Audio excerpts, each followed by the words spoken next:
Mari kita isi dengan cerita dan warna.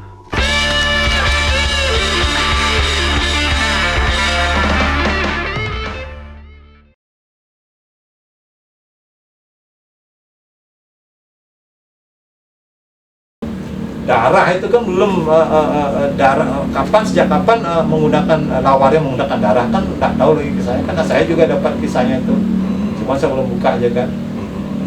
Nah kemarin ke lokasi gitu ya guys. Saya kira kita harus kompromi karena kalau kita terjebak ke buat lokasi. Balik ke budgeting lagi bro. Budgeting. Pasti. Budgeting yang mudah kita bisa bongkar rumah orang kan. Iya. Pol-polin di tembok banyak kayaknya dia banyak. Tergantung uang ya. Duit. Ada pertanyaan lagi, Iya, satu aja. Ini lebih ke nanti ke penonton juga. Ya sinias muda juga. Ya. Sebagai senior yang sudah ya lama buala lah. Belum lah senior.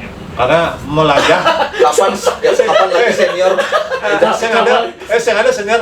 Nah aneh tua lah sing sur-sur aja. Benar. Senior yang enggak pernah berhenti belajar gitu. Oh, sing sur-sur aja. Anak belajar.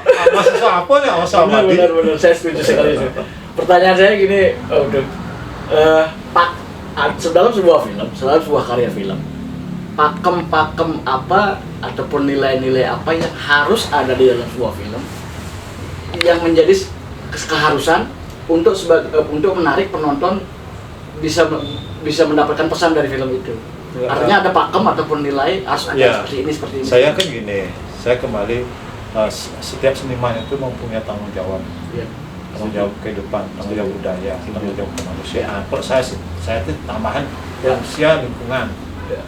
Itu karena kan saya selalu cara menyampaikan, pasti setiap orang mempunyai cara untuk menyampaikannya, dan selalu untuk apa saya membuat film sesuatu tuh tidak ada yang ingin saya sampaikan. Kalau cuma sekedar hahaha untuk film dono atau orang ketakutan, rasanya saya kan bukan saya. Gitu. Maka saya selalu menyampaikan sesuatu hal. Contoh di dalam film ini, kalau Jaya Pranawasari kan saya ingin menyampaikan pesan sebenarnya air tuh. Gara-gara air sebenarnya raja tuh kena kutuk. Nah itu cluenya. Lalu kenapa sekarang air menyak konteks zaman sekarang, air yang mengalir dari di kalangan itu sudahkah digunakan sebaik-baiknya, mengingat sejarah itu. Sampai dia ditanya sama pemuda air, kamu tuh kalau mengalirkan air dari darah saya ke kamu tuh, kamu akan hancur, kamu akan gini. Lebih baik saya hancur daripada rakyat saya tidak dapat air. Akhirnya benar dia kan dikutuk. Terkutuk itu dia lahirlah kemudian konon menurut cerita itu Babad yang mana itu Babad itu Betara di Batu Karang mulai nyermam jadi Jaya Pranawasari. Dia pikir sudah bebas kutukan, maka ketika dia mulai kok lupa diingatkan sama si ini penyerwan Lingsir, Raja, mbok aja nak jegegan kan Layang Sari ke Sekarsari. Kenapa dia? Bagi dia sudah punya suami. Kamu nggak tahu cinta itu sekali sekali. Ya kan? Kita nggak tahu ada orang jatuh cinta. Kenapa saya jatuh cinta dengan dia? Bodoh kenalnya potret. Jang, sing cocok, sing cikau nganten ya iya bodoh ci bagus. Atau iya jegel, iya bodoh saja. Sekali utang karma kita nggak tahu kan? Maka Raja bilang tuh cinta itu sekali sekali. Tak kenapa saya jatuh cinta dengan dia. Logika otak saya rasional banget, sing jegeg ya, ada jegegan layanan simetri namanya. Tapi dia nggak cukup, dia masih tetap. Kan saya ingin menyampaikan, jadi jadi ketika kita membuat naskah pertama saya berpikir tentang pesan malu. Gai malu. Gai malu nyanan itu ada celah-celah karena besbak kan agak renungan itu. Ada celah oleh kesempatan dan nyelepang lingkungan. Ini kesempatan nyelepang kene. Karena itu harus ada. Ya. Jadi menurut saya bukan memanggil penonton, tetapi bagaimana mensuplemen ya, manggil kene tanpa laman bicara cara memanggil penonton itu justru kalau kita pesan itu kenapa dalam dakwah kita nanti. Kan gitu. Teknik film kalau menarik. Benar. Cara teknik film menarik dalam bawang sunda kan nanti kan kok jadi itu saya kira lumayan tuh berani saya kelas Kens lah itu. Saya udah ada aroma uang lah di sana juga ya. Itu maksudnya aroma uang udah ada. Aroma Kensda festival. Siapa festival? Di Kenes itu loh. Kenes. Festival gitu asalnya ini wanen ku ngedengan. wanen aku ngedek Prancis jadi ya, gua kayaknya sih ya. ya Prancis kayaknya. Ya, itu, ya. itu karena filmnya akan antara punya nilai apa namanya tontonan hiburan tapi nilai juga jual nilai ya. sesuatu yang ingin aku sampaikan. Iya. Contoh gini misalnya film itu kan yang aku bawa aku ya ke zaman kalau saya waktu Sunda kita bawa ke Sunda zaman kerajaan ya zaman Belanda penjajahan Belanda nih pada merdeka. Anak-anak saya nulis mau kejang Belanda itu jahat saja no tapi nak ada politik etis Belanda. Ketika dia melahirkan misalnya orang-orang perempuan di Belanda itu sekolahnya keluar untuk jadi guru. Ya.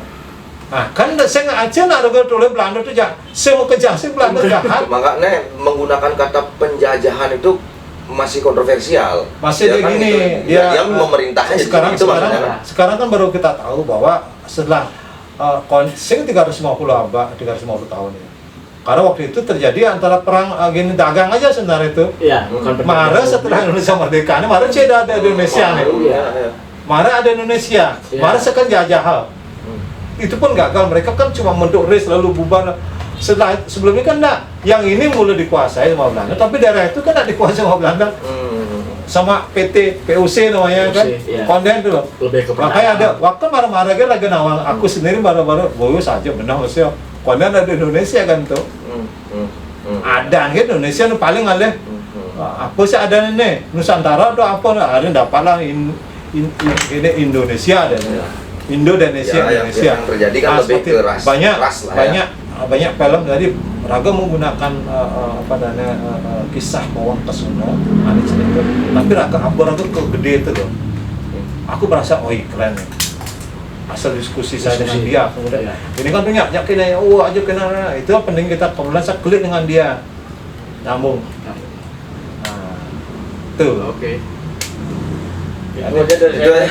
saya kira Gus sudah tahu itu Gus pasti asalnya sesuatu Raga kayaknya mau pasti Penyampaian buat ke audiens aja. iya karena gini Ya, setiap betul. seniman itu seperti kata Rendra kan Rendra kan dalam puisi ada ngomong gini terdengar jerit hewan terluka ada burung jatuh dari sarangnya kesaksian harus diberikan orang-orang harus dibangunkan artinya apa? Raga nih nggak ada satu penderitaan, kehancuran, ada kedis yang mati, kedis dalam tanda kutip kan. Ya. Nah sekarang orang-orang Raga harus memberikan kesaksian. Ini yang benar nih, bangun Cilawan, Iya. bangun, Iya. jaga, jangan omong tak mengatakan Iya. cerita karena tapi kengken pelaksanaannya. Itu ya, jelas kelas itu. Hijau letaknya Raga seniman, Iya. Raga yang lah apa, Raga yang lah bedil. Itu yang bisa kita berikan. Ya, kita selundupkanlah itu pesan-pesan itu melalui kesenian kita. Ya, gitu. Karena apa? Kalau bawa lagi ke sejarah lahirnya seni drama di Indonesia, dulu waktu zaman penjajahan Belanda lahirnya sejarah itu sudah pada waktu para pelajar menyadari pentingnya menyampaikan pesan melalui drama untuk kemerdekaan. Tapi sebenarnya pesan itu sudah zaman-zaman kerajaan wayang-wayang itu kan. Ya. Tapi kesadaran tentang Indonesia itu waktu zaman waktu para pelajar itu membuat drama judulnya apa tuh lupa saya baca itu gini ya tuh itu sana dia punya kesadaran menyampaikan jadi karena seorang drama kan dari sana sebenarnya sejarah drama itu raja harus selalu menyampaikan sesuatu Darmaning seorang seniman kan gitu ya. Oke. Messenger lah ya, Ya. sebagai messenger ya. Tetap ada kewajiban tuh Ya.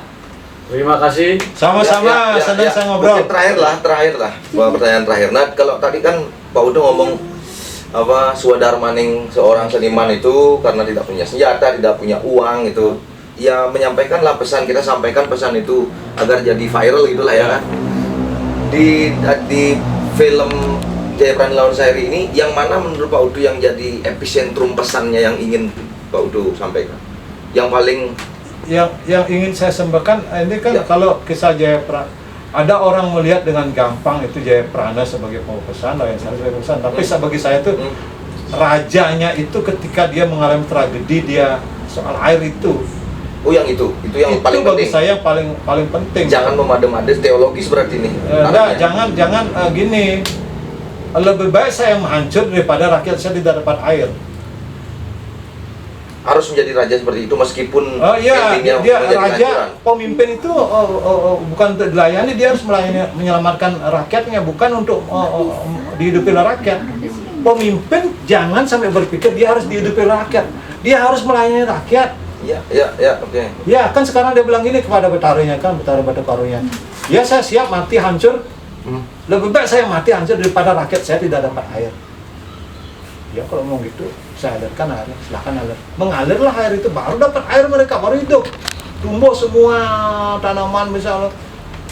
Meskipun Akhirnya menjadi korban dari ya, meskipun menjadi korban dari sebuah pastu itu. Iya. Ada seorang Dia Jaya Prana dan Niji Layonsari yang tidak bersalah apa-apa, Ya. mereka Dia akhirnya kemudian juga menjadi ya Pernasari kan menjadi meninggal. alat kutukan itu untuk menginstruksi raja, membuat dia lupa sasananya, menjadi tiba-tiba dia melihat cantik sekali Layonsari sampai lebih, padahal udah diingatkan sama nuli jika itu kan relatif, masih ada orang yang cantik tapi dia karena lupa akibat kutukan itu, lupa dia akhirnya dia udah mati aja. Berarti menurut Pak Putu raja ini protagonis dong dalam pikiran. Sebenarnya protagonis dia, bukan antagonis. Raja itu orang aja pernah menunjukkan betapa dia setia sama pemerintah apapun walaupun baru kawin dia sudah. Ya. Dan dia berjanji. Biasa. Ya, dia berjanji kepada istrinya bahwa dia akan pulang. Tapi akhirnya karena apa di sana bolehlah tragedi di dikatakan, sana. ya bolehlah Ya. dikatakan sifat feodalistik yang memang waktu itu memang sah seperti itu kan gitu, Ya. karena itu zaman kerajaan. Dia justru menyerahkan dirinya untuk dibunuh ketimbang menepati janji kepada perempuannya. Kalau Dan dalam sebuah kisah secara garis besar ini saya lihat Layonsari yang menjadi korban dari semuanya. ya betul. Ya kan? Dia kan dia menjadi gimana? Dia dianggap pemicu dari suatu kehancuran kerajaan itu. Ya. Kembali lagi kan perempuan, tapi dia kan sudah bersikap. Dia sudah bersikap sesuai dengan keputusannya dia. Ada dialog dua di sana nanti, dialog dua perempuan, Maitri sama si Layonsari. Si Maitri bilang gini, kamu kenapa menolak raja? Ini setelah mau bunuh. Kalau saya masih hidup, saya punya tubuh satu. Kalau saya masih hidup, maka saya akan gunakan tubuh saya untuk apa yang saya inginkan, bukan apa yang diinginkan orang lain. Kamu salah, dia bilang itu Maitri. Perempuan itu seperti bulan, laki-laki itu matahari. Kamu harus, artinya tidak ada bulan tidak akan bersinar dan matahari. Oke. Tapi dia tetap jawab, sikap saya seperti itu. Maka itu si Maitri itu, si tokoh perempuan cantik itu, dia lebih memilih mengikuti kehendaknya raja. Si ini menolak karena dia ingin tubuh saya cuma satu, maka saya gunakan tubuh saya untuk apa yang saya inginkan. Ya. Itu ada dua percakapan. Itu. Jadi banyak sekali benar pesan-pesan yang kita lemparkan untuk dipikirkan oleh teman-teman yang menonton ya. Tapi pesan yang menurut saya teman-teman semoga menjadi renungan soal air itu. Air itu. Karena itu yang lebih utama menurut Pak Putu. Itu air itu sangat urgen untuk Bali sekarang kan. Air, kalau misalnya sekarang di mana-mana tidak ada sampah di sungai, bersih, pemandangan Indonesia postcard itu menarik banget itu kan. Orang mandi bisa meskipun dia tidak telanjang seperti dulu. Kan enak, orang bisa ngapain, jadi wisata di desanya dekat karena airnya bagus gitu loh. Kan itu. Dan itu kan menjadi, kalau itu misalnya sungai di Bali semuanya bersih banget dan sampai ke sungai, itu kan menjadi promosi pariwisata untuk datang. Besit tuh gini lakukan Bali. Ya, tapi menurut saya tuh pesannya terlalu hidden sekali, tersembunyi sekali dan susah. Itu bagaimana menurut Pak Uto? Karena dengan niat memberikan pesan ini kepada masyarakat, di mana masyarakat belum sepertinya. Bagaimana menurut Pak Uto? Belum, memang tidak mudah kan, banyak orang menyampaikan pesan seperti itu sebenarnya, pesan tentang pentingnya sungai dijaga, kebersihan dan sebagainya. Tetapi kenapa Pak Putu tidak bosan-bosan kalau banyak orang melakukan seperti itu? Ya kita itulah tanggung jawab, semakin terus-menerus harus diingatkan. Ya. Masyarakat ini mudah-mudahan ada yang nangkap pesan yang berteriak, yang lugas disampaikan oleh seorang pemain bondres, seorang juru kampanye lingkungan, tindakan belum juga didengar. Coba aku lakukan pesan seperti ini. Lama-lama kan seperti kata Rendra itu penyair besar ya, air akan mengikis batu loh.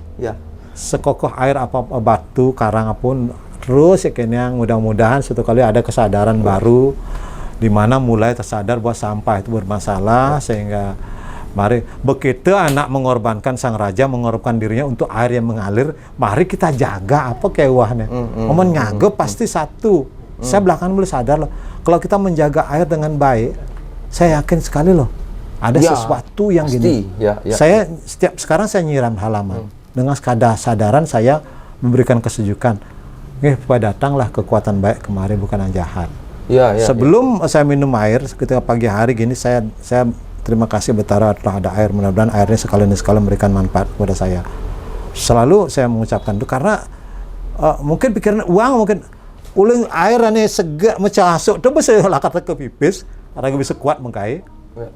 Saya ada beli aqua, beli cap-cap apa lah itu namanya tuh. Maka air, saya percaya dengan air. Kekuatan air itu saya percaya. Dan Pak Putu setuju bahwa menyisipkan sebuah pesan yang subliminal lah dikatakan, yang jauh, yang tidak semua orang bisa menangkap dengan kondisi masyarakat kita yang belum terlalu ini setuju dengan itu gitulah ya. Dan bagaimana kiatnya untuk membuat film ini supaya lebih bisa ditangkap pesannya itu di film ini, scene-nya kah ada yang lebih di zoom in atau enggak, kita percaya dengan kekuatan film itu, walaupun dia begini, kekuatan film yang dibuat oleh kami itu, walaupun adegannya tidak didramatisir sedemikian rupa, justru menarik. Kan kadang-kadang kita begini, justru tambah sederhana perempuan itu jadi menarik. Ketika mulai bergeni-geni ditunjukkan semuanya itu kok kurang daya pokoknya apa sih? Nah, tapi gini juga kita nggak tahu, itu kan masalah subjektif, artinya ada yang memang senang begitu melihat langsung keindahan itu disampaikan dengan gamblang, ada yang tidak, ada mengkap, ada gini lah. Nah, itu pilihan kita karena kita ingin tidak terjebak menjadi film pesan dulu. Dia menyampaikan itu karena saya cuma bukan ingin menyampaikan pesan, saya ingin menyampaikan bahwa raja itu kena kutukan karena perbuatannya yang baik. Jadi ini perbuatan baik paradoks. Perbuatan baik itu menyampaikan sesuatu yang paradoks, ya kan?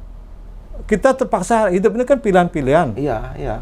Memang kita paradoks, misalnya kita memilih ini, risikonya ini. Dia memilih itu, kalau dia mau bagi dia adalah rakyat harus melayani, ngapain saya mau dikutuk?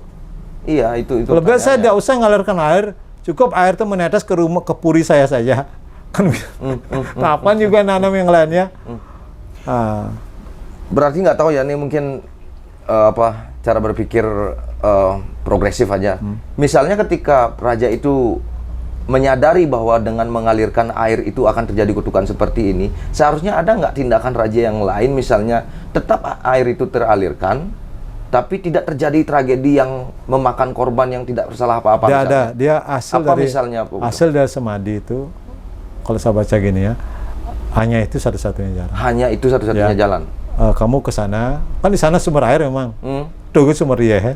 Ada sesuatu yang tidak dijalani sama raja ini sehingga gitu. Itu aja sumber air. Tancapkan keris sana, selesai ada urusannya. Air mengalir lagi. Dan konsekuensinya harus seperti itu yang mau gitu dia mau nancapkan keris lah, datang Pak Wisi itu. Betaranya keluar. Kamu ngapain? Berarti dia sebenarnya enggak tahu apa-apa. Enggak tahu dia. Sudah mau di muka ini, udah muka gini, udah mungkin kerisnya itu kamu ngapain saya mau izinkan saya mengalirkan air, kamu enggak bisa. Kalau kamu mengalirkan air ke sana, kamu gini mau enggak konsekuensinya? Dia ingat dengan jeritan rakyat dan bagaimana memang dia kalau cari di buku itu, memang dia sejarahnya kan dia dititahkan sama raja di Gianyar itu untuk menyelamatkan kesatria sejati lah, dia melawan perampok bla bla bla melawan gini sampai akhirnya di sini tinggal gitu loh. Jadi jiwa kesatria itu kan memang begitu, sebenarnya kesatria sejati itu kesatria yang menjalankan sasananya untuk membela orang, bukan membela dirinya. Kan begitu. Mensakan sasana kesatria itu kan. Berarti secara secara natural, secara sebelum ini hal-hal ini terjadi, desa ini memang sudah mendapat kutukan dong, gitu artinya kan. Dia yang membuka desa itu menurut sejarah. Dia membuka desa, kan banyak pengikut-pengikut, tumbuhkan dari kerajaan mengalamilah suatu kekeringan seperti itu yang aneh itu. Kekeringan. Hujan nggak ada, air nggak ada, sementara daerah lain airnya pas mengalir semadi dia. Di sana ada sumber air, kamu hidupkan itu, tancapkan keris saktimu di sana. Oh baik, karena keris itu.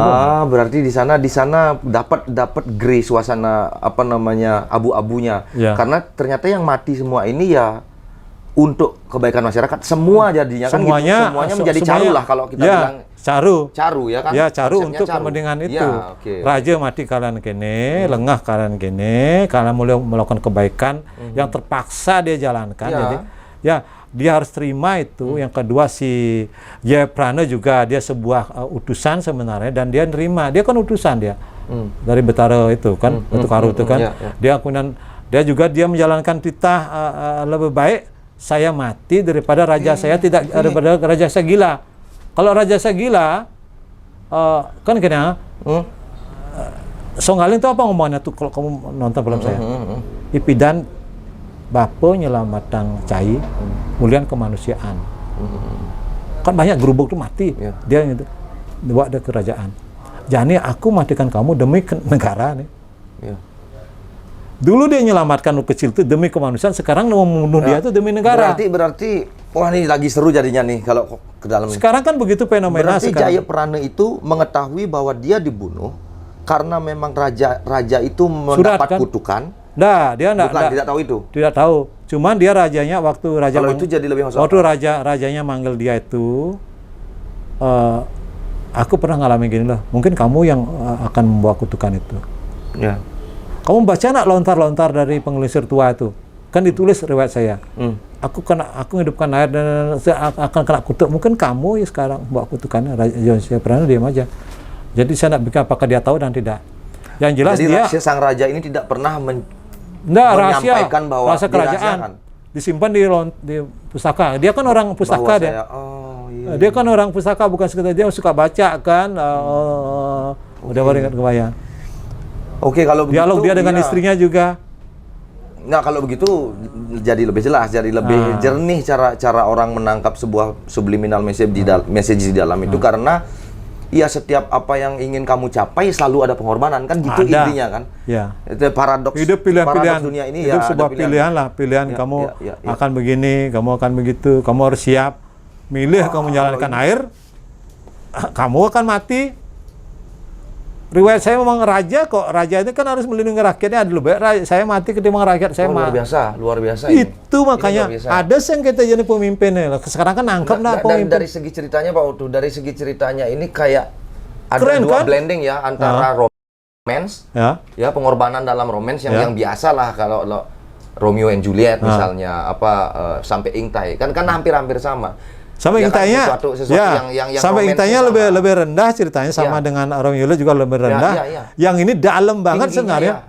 Satu paling belakangnya dalam banget. Nggak tahu itu yang harusnya tadi kita lebih enhance lebih. Iya, ini makanya nanti ini menarik pokoknya. Iya, berarti ya. Karena memang apapun yang harus kamu capai ketika itu berhubungan dengan orang banyak, maka harus ada korban. Ya kan mengorbankan hal yang kecil untuk kepentingan orang banyak, membunuh kepentingan pribadi Bu untuk kembali misalnya sekarang kalau kita buka sejarah ya. Soekarno saya kan bilang kamu tahu lihat Soekarno. Kan saya baca. Kalau waktu itu dia bilang lawan, hancur Indonesia ini. Ya. Pengikutnya kan banyak. Dia kan ngelawan ya. Mendap kan, Bu. Mau kejangnya lawan apa? Tinggal perintah aja kok. Ya. Dia kan lebih baik mengorbankan dirinya daripada mengorbankan apa yang dia sudah bangun yang Indonesia ini.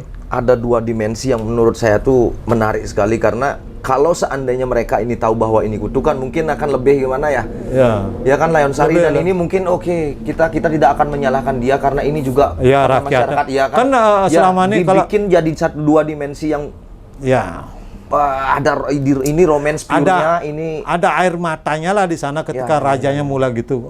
Pertama kita buat rajanya seperti itu kan, antagonis banget. Tahu-tahu begitu buka itu, bagi yang ngerti di sana letak sedihnya. Pedalam raja, kudang jelemut tuh maniyah jani Yang jani mengalir ben sampai ke melampaui waktu nu mengalir ya itu coba sekarang ke sana tempat mendaum itu. Ya berarti ini lebih ke cerita kalau dari pesan yang Pak Putu ingin sampaikan dengan cara ini itu lebih ke cerita tentang dilema seorang penguasa dong ya, gitu ya. Dilema ada seandainya dengan riak-riak romans. Seandainya gitu, tidak berarti. ada kutukan, Ya. Itu akan sangat bersalah. raja itu tidak berpikir Layon Sari jegeg. Ya. Oke. Iya, nu ingat ya sasana tentang raja itu harus begini. Tapi begitu ada kutukan apa sing sak benar. Mudah-mudahan teman-teman nangkep banget. Aku nangkep Ya, banget itulah. ini. Jadi kan karena kutukan raja jadi bodoh. Ya. Bodoh dalam hal mental. Iya. Sebelumnya kan raja yang sangat gini kalau kita lihat beliau itu menang perang hebat pokoknya. Ya. Hebat besar. Ya. Dan fenomena mendadak bodoh ini banyak, kan aku nggak mau nyinggung orang kan. Ya. Mendadak bodoh.